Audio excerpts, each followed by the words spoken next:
everybody, and welcome to this week's episode of Tiger Talk. This is Season 3, Episode 14 already. This is the show being recorded for the week of November 12th through November 18th. I'm here with my partner, as always, Mr. Blade. How you doing, Mr. Blade? Got Thunder here in the background. We've got the wee bit puppies running around on the floor around us, so we're having a good time. As always, going to jump right into the news. Mr. Blade, why don't you go ahead and take the first one? Holy Cross plays St. Aug in first round of the playoffs and loses to the Knights to end the season. Guys, we are very proud of you. Yeah, y'all had a spectacular season, made it into the playoffs. I know it's tough dropping one, especially for the seniors here at the end of the year, but nothing to be ashamed of. Y'all had a great year, and we're very proud of you. But hey, think about it this way. Now the meeting with Jesuit next year is the 100th meeting. It is guaranteed that next year's meeting will be the 100th meeting, so we can start planning for that party already. Yeah. There's some good math, too. That's right. And we've got a whole bunch of other seasons going on. We'll talk about soccer in a few minutes. Basketball just kicked off with their jamboree, so we've got all kind of stuff happening. Lots of sports stuff. And with that, heading into the holidays, we wanted to talk about Tiger Band. Tiger Band has their poinsettia sale starting. The Tiger Band is selling poinsettias for the holidays. Don't forget a gift for that special friend, neighbor, teacher. I sound like I'm selling things. News head. Sounds like a telemarketer. This is a great way to do some early holiday shopping while you're supporting the Tiger Band. The cost is $10 each, and the plants will be available for pickup after the Christmas concert. The order form is available on the school website as well as in our show notes. Now it's my turn to be the telemarketer. Your turn to be the telemarketer. Cheerleader Wreath Fundraiser. The Holy Cross Cheerleaders are sponsoring a holiday fundraiser to help cover expenses for the National High School Cheerleading Championship in Orlando, Florida. Choose from our selection of beautiful wreaths and matching door sprays, and a cheerleader will deliver it to you personally. I'm only laughing at how ridiculous this sounds. And Johnny, what do we get with that? No, it's a big deal, guys. Make sure you support the band and the cheerleading squads. Both JV and varsity just won a competition. They're looking great, and the only way they can fund these trips and these activities or in other places is by what you do to support them. So it's real important. Along with that, right now, Holy Cross is doing a People and Pet Food Drive. The People and Pet Food Drive is during this coming up week, November 5th through the 9th. They'll accept donations of non-perishable food items to benefit Second Harvest Food Bank and the food pantries of some of the local churches in the area. They're also accepting donations of pet food as well as other things to benefit the Villa Lobos Rescue Center in the 9th Ward and Animal Rescue of New Orleans. Donations will be brought to the middle and high school buildings or to the primary school office. Student volunteers will offer curbside collection during the morning drop-off at Paris Avenue. So pretty awesome. I'll take the next one because we were just talking about this. With the Soccer Fun Day was this weekend and the soccer alumni game. We had a chance to have a great talk with Coach Matt about the team and all they have in store this year, as well as the great year they had last year. So take a minute, look at this great video, and enjoy. Hello, everybody. Welcome to Tiger Talk. I'm here with Coach Matt. We're here at the school, hoping the weather holds out for a couple of minutes. Thanks for taking the time to come and talk with us. I appreciate you coming out. Thank you. No problem. Well, first thing we want to talk about is the fantastic run soccer had last year. What a great accomplishment for a fairly young program, if I'm correct. Yeah, I mean, it was better than we could ever have hoped for. It was that type of year that only comes around once in a while. We've never had a state championship at Holy Cross for the soccer program, and it was one of those magical seasons where everything kind of fell into place. We made a great playoff run, and were able to win the biggest game in the school's history. So it was fun. It was amazing to follow for us, and looking definitely for all that and more this year. How obviously you have a new group coming in. Seniors had left. How do you feel about this year's team? I mean, we're feeling pretty good about it.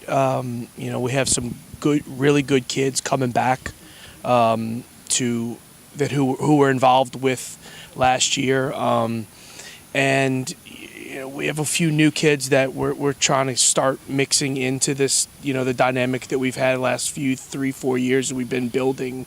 We won last year, but we've lost in the semifinal and in a final in the last 3 or 4 years. So the program is in good hands. We've added a great little new crop, young kids coming through. So it'll be a little of an adjustment period, but that's part of the course for programs. That's part of the fun of it. I mean, this isn't like the pros where you have a more static group. You get it's the toughness and the wonderfulness of having new kids come through the whole time. Absolutely. I mean, we've already started to look at kids 7th, 8th, 6th grade. Yeah, and that's one of the things I wanted to ask. Mr. Kirkwood and I had a talk when I talked with him about basketball, and they did so well last year.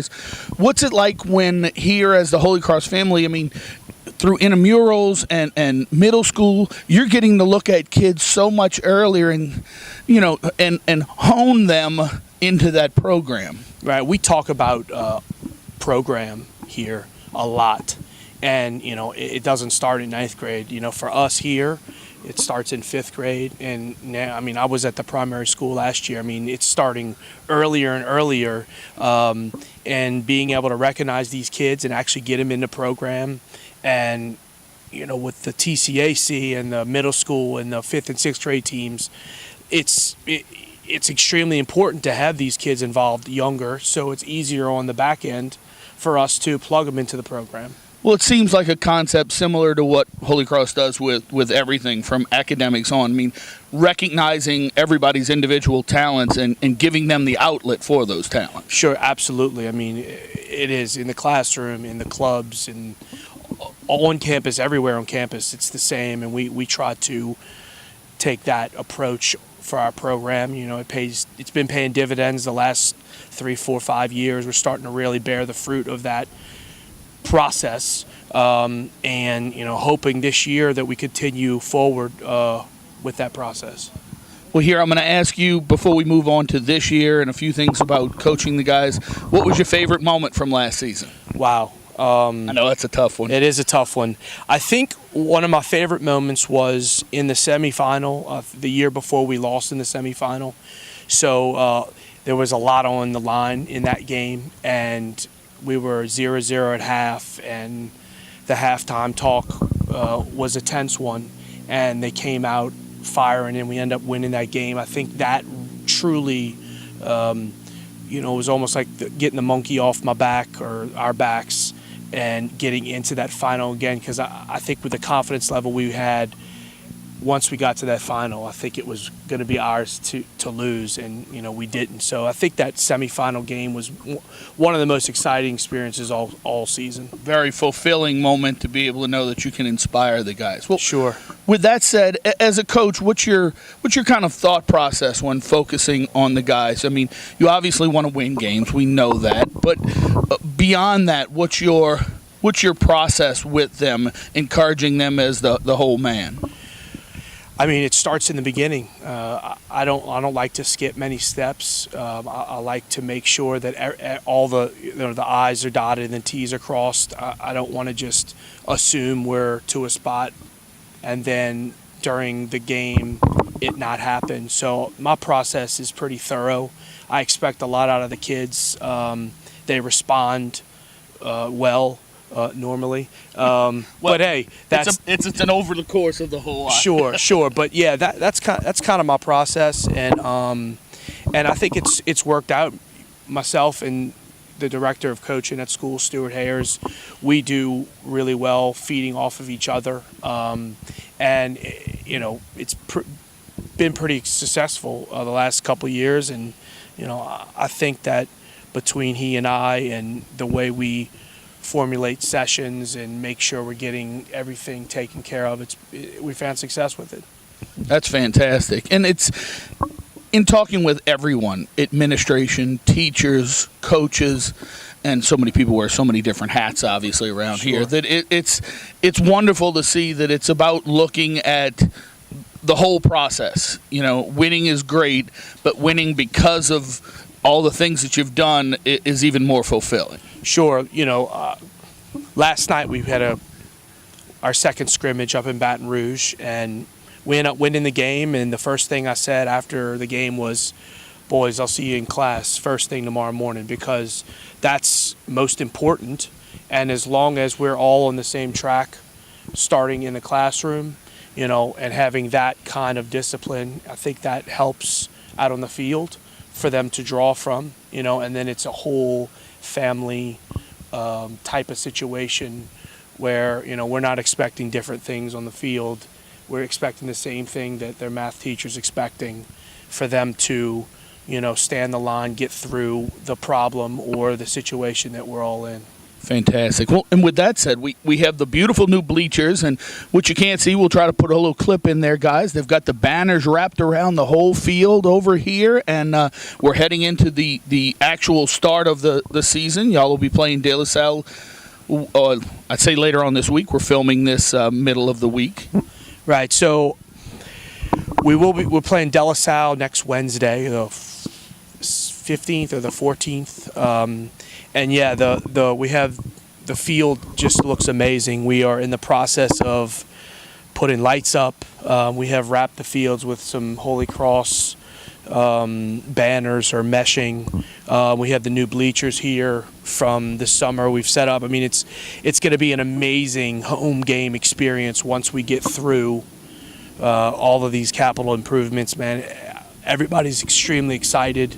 We have Fan Day this Saturday, the 10th. The alumni game, too. Yes, well, the right? alumni game this weekend. So everybody who's played soccer through the years is so excited on our success, obviously, but, you know, visually, man, to come out here and see what we're having a home game experience on campus. I don't think there are many programs in the entire city who can claim to be able to do that. And that's kind of one of those wonderful things. And so many times, I mean, football, we can say it's a home game. We're at Ted Gormley, but it's the same place we'd sit most of the time if it's an away game. Correct. All of us share that this is our turf here. You're coming to our campus with the beautiful buildings in the background, and you know you get the cheer on right here. Don't have to walk too far for the bell from here. So exactly. I mean, what a great piece to get people on campus. You know, get everybody seeing Holy Cross who isn't familiar with Holy Cross. I mean, it's probably one of the top 2 or 3 campuses in the entire state, and just to come see the showpiece, come play a game, hopefully pick up an L, but you know how that goes. So, but yeah, we're excited to be on campus. I'm ready to play everything here. Once those lights get up, we'll have access to the evening games, and that's going to be pretty special. Fantastic. Well, guys, you've got to come out. You've got the alumni game and the Family Day coming up this weekend. We've mentioned that on previous shows. We'll definitely do a part here letting you know how all that went. But come out, support your Tigers here or away. It's going to be a great season. Coach, take us out. Tell us what you'd like from all our listeners. Yeah, I mean, we are a program who is excited and so happy to wear the HC, and we're looking for more support than we've ever gotten. We're going to be on campus. It's going to be an easy walk from the classrooms, and we're hoping to see everybody there. Go Tigers. We are HC. Well, thanks, Coach Matt, for taking the time out with us. We've got some amazing things happening there at the field with the new stadium seating and the wraparound and the lights they're putting up. And now we have a home field advantage. That's going to be pretty awesome. We're going to have to get out and see a few soccer games this year. Why don't you tell us what events we have coming up, Mr. Blade? Open house, grades 5 through 12 on this Monday. 11th. Well, that's right. And then immediatally following it on Tuesday, y'all have another student holiday. I'm getting kind of tired of all these days off. So I'm paying a lot of money for you to stay at home. After that, we have evening with Moreau on the 14th. That'd be Wednesday the 14th. Middle school field day. You know, and I didn't put the date up there, but that's coming up real soon. Yeah, it's this Friday.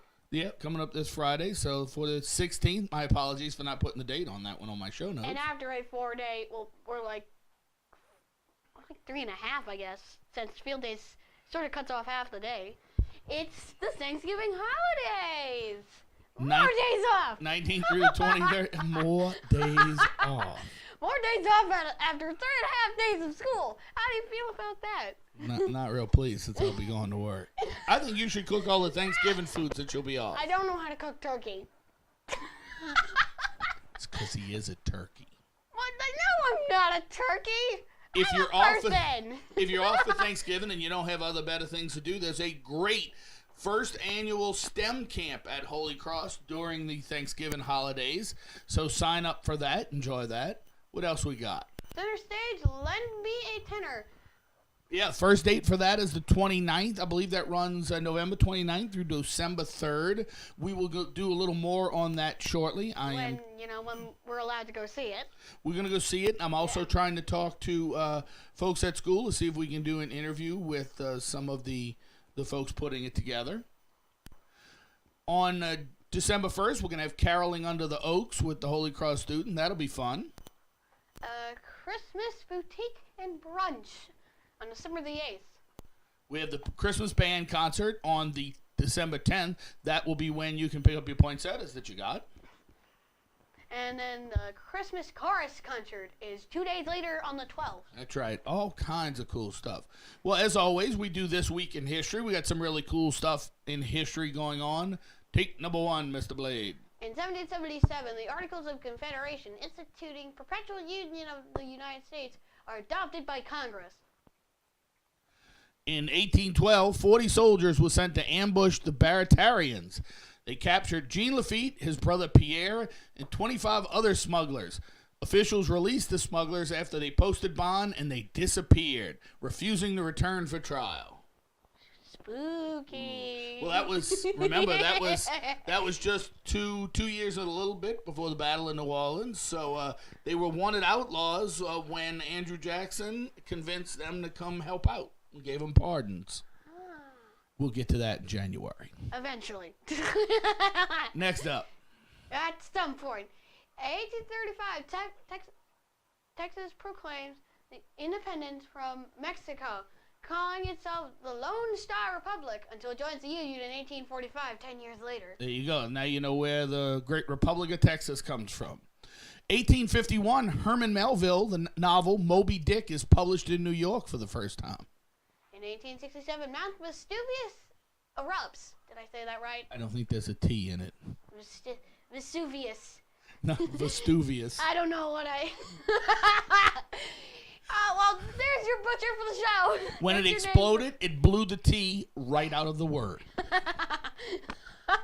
In 1907, Paul Corno achieves the first helicopter flight. I was a helicopter crew chief. I had to add that one in. Okay.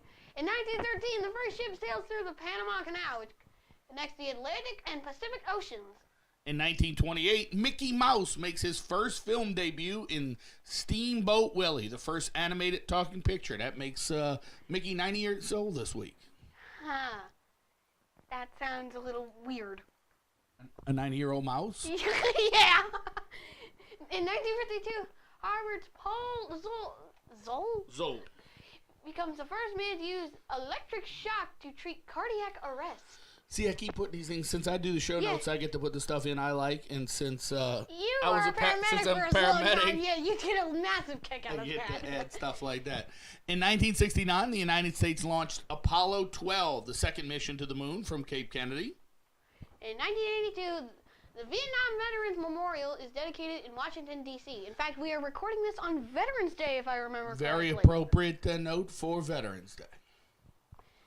Well, next up, we want to do a piece of Holy Cross history. So we did all the stuff that was advertised on the website. You can look through in their history section. Yeah, some interesting stuff. I thought I'd dig up some little tidbits. Before we hit some of the big highlights in different years, I thought I'd dig up a few things. The original orphanage run by the Holy Cross Brothers, along with the first Ursuline school in New Orleans for girls, the oldest Catholic school in America, was demolished and moved to make room for the building of the Industrial Canal in 1923. So the original orphanage that was Holy Cross, which was the orphanage that became Holy Cross, was where the Industrial Canal was, and it was demolished so they could dig the Industrial Canal. Interesting. And here's one that I felt was very, very interesting. The advisory committee of the Laura Bush Foundation for America's Libraries informed Holy Cross School that it had been chosen to receive a $50,000 grant to purchase books for the school's library. She attended Holy Cross on Thursday, April 19th, 2007, to present the 14 grantees in Mississippi and Louisiana, including Holy Cross, with this donation. So the First Lady of the United States came and gave us a grant for $50,000 for books right after Hurricane Katrina. That's interesting. I didn't know that, and I thought that seemed like a really good deal. It's one of those very weird things that is also pretty interesting. Definitely. That must have came out of nowhere. You should see me digging for some of these things. Mr. Blade, why don't you go ahead and close us out for the week? Remember to visit our website at www.tigertalk.us, or visit our Facebook page at Tiger Talk, or visit our Twitter page at HCTigerTalk, or leave us a review on iTunes, or subscribe to us on YouTube at Tiger Talk Podcast, or email us at hctigertalk@gmail.com. Make sure you subscribe to us on all our different platforms. Send us an email, drop us a line, tell us what you would like to see, because remember, we are HC.